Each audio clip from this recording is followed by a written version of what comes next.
त्या मुद्द्यावर राहुल गांधी त्यांनी जर आव्हान केलं तुमचं, त्यांनी जर एकत्र यायचं तर मान्य केलं, तुम्ही एकत्र यायला तयार आहात? आम्ही असं म्हटलं बीजेपी सोडून आम्ही एकत्र यायला तयार आहोत. आम्ही मागच्या 3 इलेक्शन पासून असं यायला ती भूमिका घेऊन बसलो की बीजेपी बरोबर आम्ही जाणार नाही, उरलेल्या कोणाबरोबरही जाऊ. आता त्यांनी काँग्रेसवाले जे आहेत त्यांना आमचं काय वाकडं आहे ते जर त्यांनी सांगितलं तर बरं होईल. नुसत्या आंदोलनापुरतं काय महत्व आहे? तुम्हाला असणारं सत्ता उलटणं हा उद्देश ठेवणं महत्वाचं आहे असं मी त्या ठिकाणी मानतोय. ते आम्ही जिल्ह्याला आणि तालुक्यावरती सोडून दिले. तुम्हाला ज्यांच्याबरोबर समझोता करायचे त्यांच्याबरोबर तुम्ही समझोता करा, फक्त कोणाबरोबर केलं तेवढं आम्हाला सांगा. ते जिल्ह्या आणि तालुक्यावाले घेणार. हो, तो ती अट कायम आहे. आनंदराव आंबेडकर यांनी असं म्हटलंय की ठाकरे बंधूप्रमाणे आम्हीही एकत्र येऊ आणि आमच्यात वैचारिक बरोबर जरी असेल कुटुंब आम्हाला एकत्र आहे. एक्सेप्ट करायला हरकत नाही, ते तुम्हाला मान्य करायला हरकत नाहीये त्याच्यामध्ये. एकत्र येण्याबद्दल त्याबद्दल कुटुंबात काही चर्चा झाली? पब्लिक इश्यू नहीं है, तो त्याच्यामुळे नो पब्लिक कमेंट्स. बीजेपी के साथ बैठना नहीं, बाकी किसी के साथ भी बैठो. हो, चालतील. हाँ, लेकिन उनकी आइडियोलॉजी अलग है ना.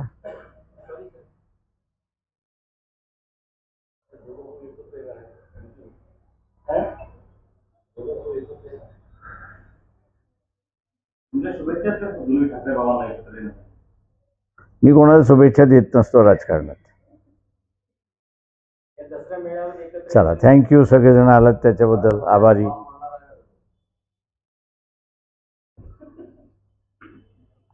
जो कल बोलने वाले होंगे थोड़ा सा बता दीजिए. नहीं, वो कल ही सुनो ना. आज क्यों? आतापर्यंत खाटीचं वाटप झालेलं नाही, दुष्काळ जाहीर झालेला नाही, सर्वे तुमचे असणारे आता महिन्याभर तुम्ही असणाऱ्या सर्वेला मुदत दिलेली आहे, तेव्हा ते सर्वे होणारच नाही अशी असणारी परिस्थिती आहे. आणि एकदा का पाऊस ओसरला की तुम्हाला असणारा ओला दुष्काळ जाहीर करता येतच नाही, तो आताच जाहीर केला पाहिजे. मुख्यमंत्र्यांनी सांगावं की त्यांनी आतापर्यंत ओला दुष्काळ का जाहीर केला नाही याचा त्यांनी खुलासा करावा. अजिबात. डिझास्टर मॅनेजमेंटच्या कायद्याप्रमाणे किंवा ब्रिटिशरने 1882 साली एक GR काढला होता की त्याच्यामध्ये त्यांनी असं म्हटलं होतं, ओला दुष्काळ असेल किंवा कोरडा दुष्काळ असेल, हे जाहीर झाल्याशिवाय शासन त्याला मदत करू शकत नाही.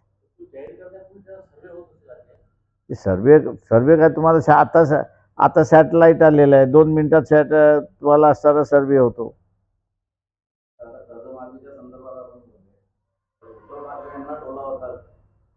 सगळ्यात मुख्यमंत्र्यांना टोला होता. जे मुख्यमंत्री झाले आणि ज्यांनी आता मागणी मागतात आहेत की 7/12 कोरा करा, तुम्ही मुख्यमंत्री असताना काय करत होता ते सांगा ना. त्यावेळेस का नाही तुम्ही 7/12 कोरा केला? सत्तेवरती बसल्यानंतर मला इकडे बघायचं आणि सत्तेवरती गेल्यानंतर मग दुसऱ्याला म्हणायचं की शहाणपणा शिकवायचा त्याला की तू 7/12 मोकळा कर.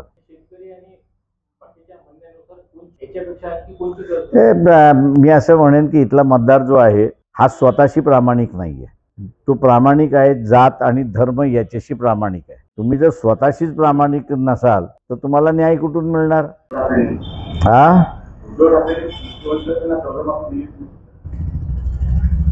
तुम्ही माझ्या ज्ञानात जर भर पाडली तर अधिक चांगलं होईल. जरा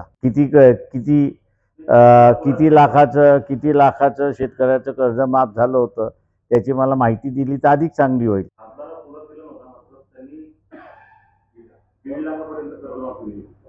माझ्या 7/12वरती 1.5 लाखाचं कर्ज माफ झालेलं नाही.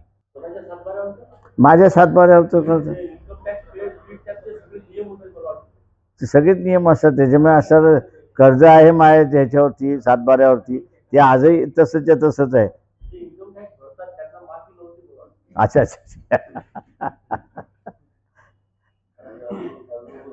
आणि मतदारांना पुन्हा आवाहन करतोय की तुम्ही जात आणि धर्म याला बघून मतदान करताय आणि जात आणि धर्म याला बघून मतदान केल्यानंतर आता तरी जागे व्हा, शाने व्हा आणि ज्यांनी आपल्या